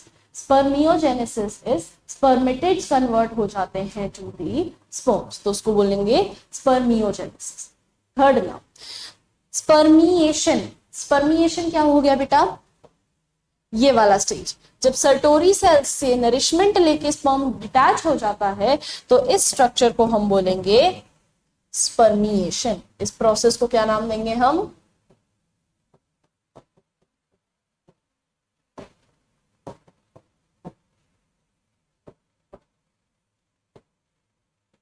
स्पर्मिएशन. क्लियर है? तो स्पर्मिएशन क्या हो गया कि जब स्पर्म जो है सर्टोरी सेल से नरिशमेंट लेगा और फिर वो डिटैच कर जाएगा. अब क्योंकि ये सारी चीजें स्पर्म बनने का प्रोसेस हमने लास्ट क्लास में पढ़ा था, सारा का सारा सर्टोरी सेल्स के अंदर हो रहा है, तो अब ये सॉरी सेमिनिफेरस ट्यूब्यूल्स के अंदर हो रहा है, तो अब ये सेमिनिफेरस ट्यूब्यूल्स से बाहर रिलीज आउट हो जाएंगे. ठीक है, अब बाहर जाके कौन सी डक्ट उनको कहाँ पे लेके जाएगी, ये सारी चीजों के लिए पहले वाला चैप्टर, पहले वाला लेक्चर देखो. ठीक है, हर चीज ऐसे नहीं मैं तुमको दे दूंगी भाई ये लो आसानी से यहाँ समझा देती हूँ बेटा जी. मेहनत करो, पहले वाला लेक्चर ढूंढो, ढूंढने की भी जरूरत नहीं है, नीचे लिंक दिया है, प्लेलिस्ट पे जाओ, चेक करो, विजिट करो प्लेलिस्ट. अब इतना तो तुम्हें करना पड़ेगा, करना है कि नहीं करना, तो करो थोड़ा सा काम, मेहनत करो खुद. चलो, Spermatogenesis start at the age of puberty due to significant increase in secretion of gonadotropin releasing hormone. अब बेटा ये क्यों शुरू हो जाता है? Because of release of, भाई जितनी बॉडी के अंदर चीजें चल रही है related to everything, आपकी बॉडी के अंदर जितने सिक्रीशंस की अगर मैं बात करूं, हार्मोनल बैलेंस की अगर मैं बात करूं, तो सारी ही चीजें जो होंगी आपका कहीं ना कहीं, हमने कंट्रोल कोऑर्डिनेशन जो पढ़ा है उससे लिंक करना इस चीज को, कहीं ना कहीं आपका हाइपोथैलेमस संभालेगा, पिट्यूटरी संभालेगा. तो हाइपोथैलेमस जीएनआरएच रिलीज करता है. What is GnRH? Gonadotropin releasing hormone. Gonadotropin releasing hormone जैसे ही हाइपोथैलेमस रिलीज कर देता है, वही मैसेज देता है एंटीरियर पिट्यूटरी को कि एंटीरियर पिट्यूटरी अब तुम्हारा काम है, तुम्हें रिलीज करने हैं दो हार्मोन. कौन से हैं? Gonadotropin hormone. कौन से होते हैं गोनेडोट्रोपिन हार्मोन? एक तो हो गया एफएसएच, एक हो गया एलएच. ठीक है, तो एंटीरियर पिट्यूटरी दो हार्मोन रिलीज कर देता है, एफएसएच यानी फॉलिकल स्टिमुलेटिंग हार्मोन. मेल्स के अंदर इसका थोड़ा सा जो है एफएसएच का इतना ज्यादा रोल नहीं होता. अभी हम फीमेल्स की भी बात करेंगे. तो एफएसएच हो गया और दूसरा हो गया luteinising hormone, that is LH. LH का हम ऑलरेडी इंटरस्टिशियल सेल्स के साथ पढ़ चुके हैं. एलएच का काम क्या होगा? एलएच को मेल्स के अंदर आईसीएसएच भी बोला जाता है, इंटरस्टिशियल सेल हार्मोन. तो इंटरस्टिशियल सेल हार्मोन जो होगा ये भी क्या काम करेगा? एलएच जैसा. ठीक है, चलिए. Okay, so GnRH, if you recall, this is a hypothalamic hormone. Increased level of GnRH then acts on anterior pituitary. भाई प्रोसेस लिखते जाओ. हाइपोथैलेमस मैं पता है क्या करती थी, मैं यही चीज करती थी। हर एनसीईआरटी ना तुमको कभी भी नहीं देगी पॉइंट्स के अंदर, वो हमेशा पैराग्राफ ही देगी, ठीक है। तो उस पैराग्राफ को जैसे जैसे वो पॉइंट बोलती जा रही है, अगर तुम एरो बना के एक फ्लो डायग्राम बना लोगे तो तुम्हारे लिए आसान हो जाएगा उसको पढ़ना, ठीक है। तो हर बार ये चीज हर सब्जेक्ट के लिए भी हो सकती है। अगर तुम थोड़ा सा थ्योरी कॉन्टेक्स्ट को देखो तो हर सब्जेक्ट के अंदर ही एप्लीकेबल है। तो हाइपोथैलेमस रिलीज करेगा जीएनआरएच, जो विच एक्ट ऑन पिट्यूटरी, और कौन सी pituitary, anterior.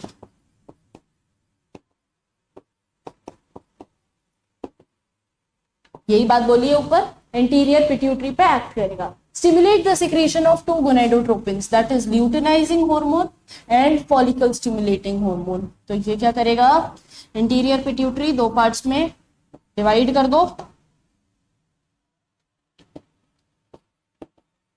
Follicle stimulating hormone और luteinizing hormone. LH acts at the Leydig cell and stimulate the synthesis and secretion of androgen. What is androgen? Major androgen testosterone males के अंदर है ना।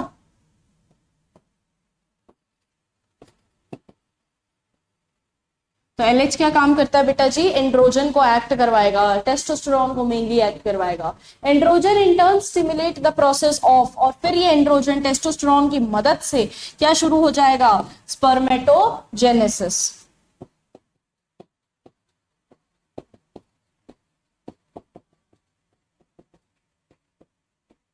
Clear है। तो हुआ क्या क्या, एंड्रोजन्स यानी टेस्टोस्टेरोन की मदद से intern stimulate the process of spermatogenesis. FSH उस टाइम पे क्या करेगा, will act on Sertoli cells and stimulates the secretion of some factors which helps in the process of spermiogenesis। तो spermiogenesis के फॉर्मेशन में एफएसएच उस टाइम पे क्या काम करेगा बेटा जी, एफएसएच सर्टोली सेल्स का हेल्प करेगा, और सर्टोली सेल्स से डिटैचमेंट होना स्पर्म का, उस प्रोसेस को हम क्या नाम दे देते हैं,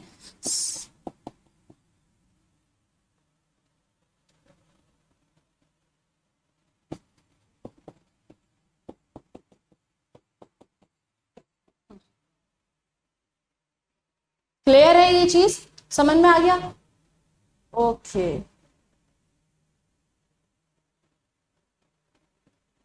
स्पर्मियोजेनेसिस भी लिख लो और स्पर्मिएशन भी लिख लो।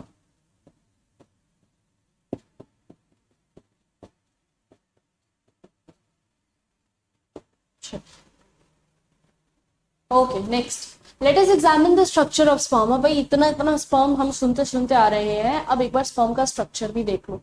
स्पर्म का स्ट्रक्चर बहुत इजी है, कुछ ज्यादा डिफिकल्टी लेवल है नहीं इसके अंदर। क्या क्या चीजें कंप्राइज करता है, सबसे पहले स्ट्रक्चर ऑफ स्पर्म के अंदर आ जाता है, माइक्रोस्कोपिक है पहली बात तो ये। कंप्राइज क्या करता है, हेड, नेक, मिडल पीस और टेल, चार पार्ट में डिवाइडेड है बेटा। कौन से रीजन है, पहला ये हेड रीजन, दूसरा आ जाता है नेक रीजन, ये हेड हो गया, ये नेक बहुत छोटा सा नेक रीजन है, फिर मिडल पीस होता है, मिडल पीस के अंदर माइटोकॉन्ड्रिया होगा जो कि इसको एनर्जी प्रोड्यूस करवाने में हेल्प करेगा, और finally tail for motility, for movement, ठीक है, क्योंकि मोटाइल गेमीट है मेल का, ठीक है, male gamete is motile gamete, female gamete motile नहीं होता, नॉन मोटाइल स्टैटिक गेमीट होता है, ठीक है। तो मेल गेमीट जो है वो ट्रैवल कर सकता है, so it has a tail. Now, a plasma membrane envelops the whole body of the sperm. The sperm head contains, अब head में क्या क्या चीजें हैं, elongated haploid nucleus, पहली चीज तो वो न्यूक्लियस हो गया। दूसरी चीज anterior portion which is covered with a cap like structure called acrosome। तो head के अंदर क्या चीज आ जाती है बेटा, एक्रोसोम। एक्रोसोम एक्चुअल में क्या है, एक्रोसोम जो होता है इसके अंदर, एक्रोसोम जो होता है, एक्रोसोम के अंदर ना बहुत सारे एंजाइमेटिक एक्टिविटी, एंजाइम्स की लेयर है ना। ये एंजाइम्स की लेयर जो है ये पेनिट्रेशन के टाइम पे हेल्प करती है। जब ओवा जो होगा, अभी ओवा के अंदर तुम एक ओवम के अंदर तुम एक लेयर पढ़ोगे जोना पेल्यूसिडा, ठीक है। तो जोना पेल्यूसिडा जो है वो एक्ट ऐसा करती है कि बैरियर की तरह काम करेगी, वो स्पर्म को अंदर नहीं जाने दी, ठीक है। तो एक्रोसोम उस टाइम पे क्या करता है, एक्रोसोम हेल्प करवाता है स्पर्म को इनवर्ट जाने से, फर्टिलाइजेशन का प्रोसेस कंप्लीट कराने में, और जोना पेल्यूसिडा को क्रॉस करने के लिए उसको एक्रोसोम की मदद लेना पड़ेगा। सो एक्रोसोम के अंदर ये एक ऐसा फ्लूइडी एंजाइमेटिक एक्शन, एंजाइम्स का एक फ्लूइड रहता है। चलिए, the acrosome is filled with, लो आ भी गया यहाँ पे और इसको भी मार्क कर देती हूँ। Acrosome is filled with enzyme that helps in fertilization of ovum. Next आ जाता है मिडल पीस। मिडल पीस क्या काम करेगा बेटा जी?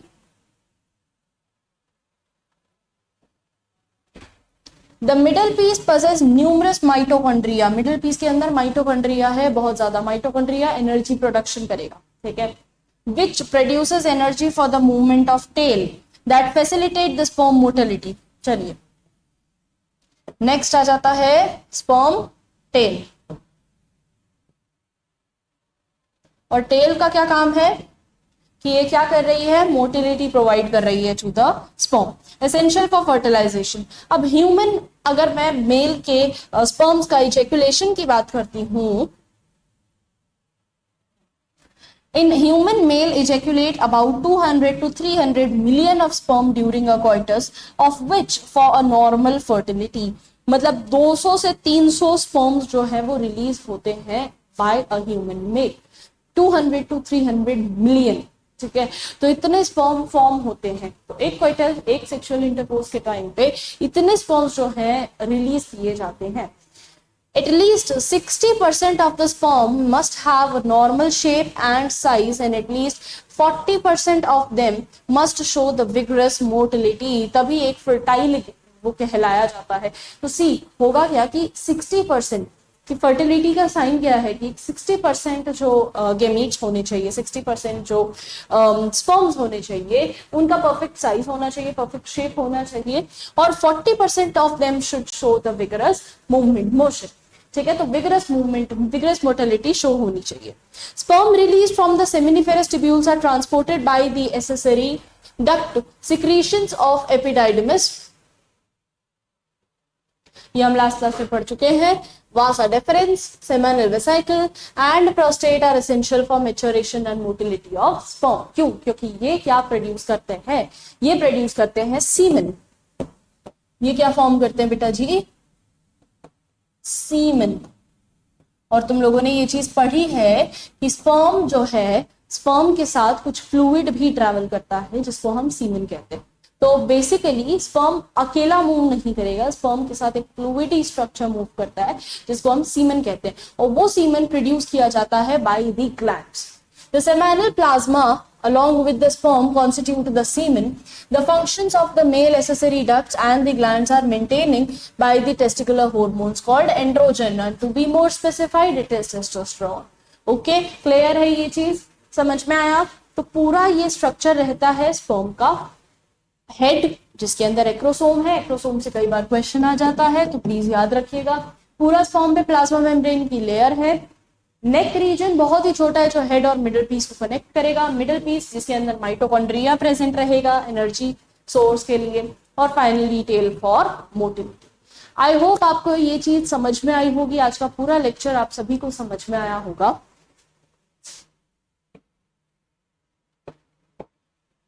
ऐसे ही एक और नेक्स्ट वीडियो के लिए जो है आप लोग इस चैनल को सब्सक्राइब कर लो, क्योंकि इसका अगला पार्ट इसी के साथ आएगा। आज हमने जितना कंप्लीट किया है मैं oogenesis से, क्योंकि हमारा तो इवन पेज भी आधा ही है, तो नेक्स्ट पेज से आज हम शुरू, अब नेक्स्ट क्लास में हम शुरू करेंगे जिसमें हम oogenesis पढ़ेंगे किस तरीके से कंप्लीट होता है। जैसे गेमिटोजेनेसिस मेल्स के अंदर रहता है स्पर्मेटोजेनेसिस, वैसे ही फीमेल्स के अंदर oogenesis का प्रोसेस हम डिटेल में डिस्कस करेंगे। उसके साथ ही नेक्स्ट लेक्चर में हम लोग मेंस्ट्रुएशन साइकिल भी डिस्कस करेंगे। Okay everyone, bye, have a great day, take care.